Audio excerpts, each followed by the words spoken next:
Lesson 2-1, Solving One-Step Equations. This lesson should be a review because in 7th grade we already learned how to solve a one-step equation. So it should be easier for you. Alright, equivalent equations are equations that have the same solution. Meaning if we have a one-step equation, we can use properties of equality and inverse operations to write a simpler equivalent equation. The two equations are still the same. The way we solve an equation is we always want to isolate the variable. Isolating means getting the variable all by itself on one side of the equal sign, something like this, x equals something, or whatever variable you have. To do this, we use our inverse operations. They undo the operation that is currently there. For example, if you see a subtraction sign, the inverse operation is to add. If you see an addition sign, the inverse operation is to subtract.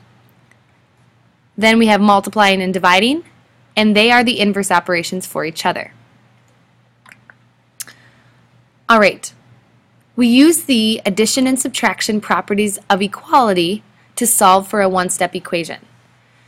For example, if we have x minus 3 equals 2, I'm going to use the inverse operation, which is adding.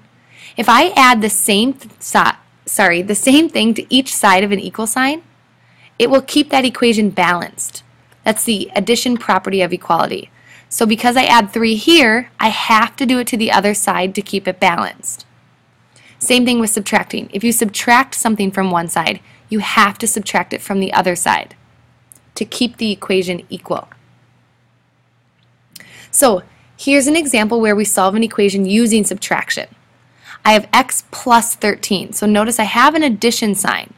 Well, if I want to get x all by itself, I need to get rid of the plus 13. To do that, I'm going to use the inverse operation. I'm going to subtract 13. And when I do that, I have to do it to both sides of an equation. Think of an equation kind of like a balanced scale. You want to keep both sides balanced. So if I subtract 13 from one side, I have to subtract it from the other. Alright, so when I do that, my positive and negative 13 cancel out. I have just x. 27 minus 13 is 14. Then I can put 14 back into my original equation to see if my answer is correct.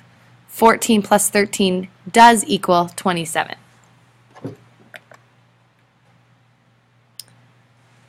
Alright, our next example is solving an equation when you have to use addition. So in this problem, negative 7 equals b minus 3. I see a subtraction sign. I want b all by itself. I want to isolate it. So I'm going to do the inverse operation and add 3 to each side.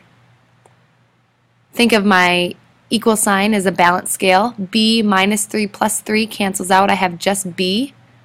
And negative 7 plus 3 is a negative 4.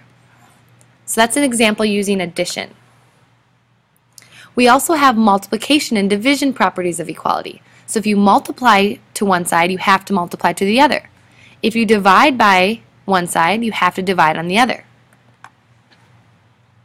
Solving an equation using division.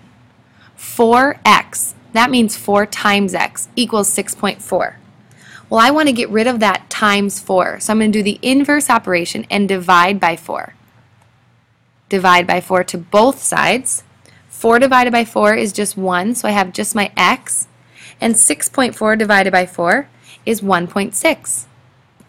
I can plug this back into my equation to double check that it's the right answer. I'll do one more example. 10 equals 15 times x. Divide by 15 on both sides. X equals, I want to simplify this fraction to 2/3. Alright, in our example with multiplication.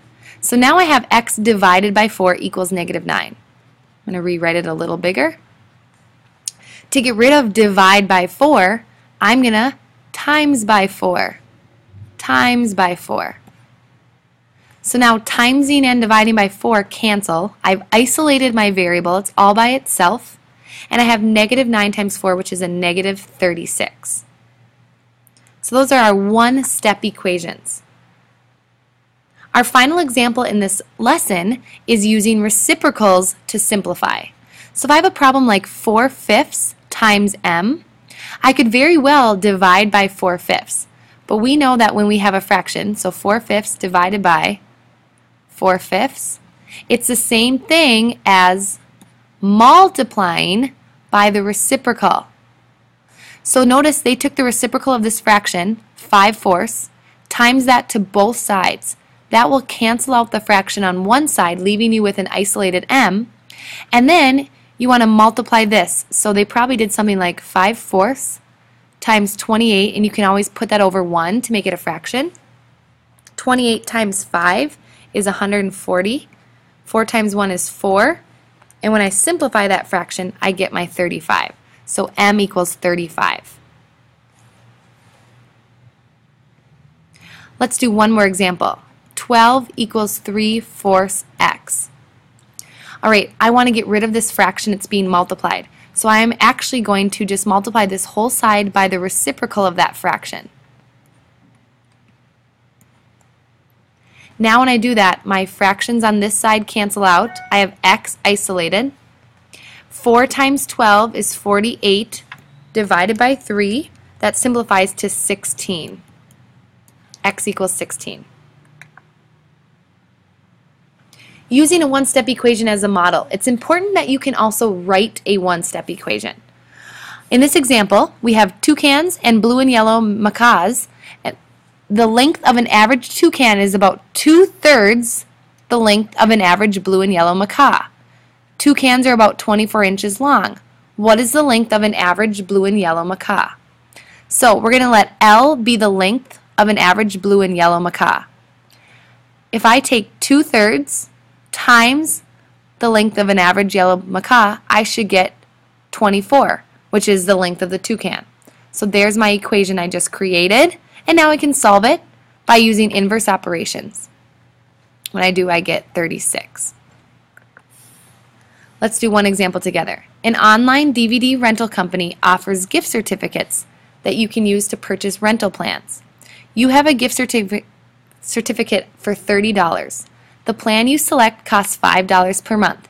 How many months can you purchase with the gift certificate? All right, so I have $30 total. That's on the one side of my equal sign. $5 per month. Well, if I take $5 times the number of months, that will give me my value for m. If I want to solve this, I divide by 5, and I get m equals 6, so 6 months. That brings us to our lesson check. Please complete 1 through 4 and bring your answers to class.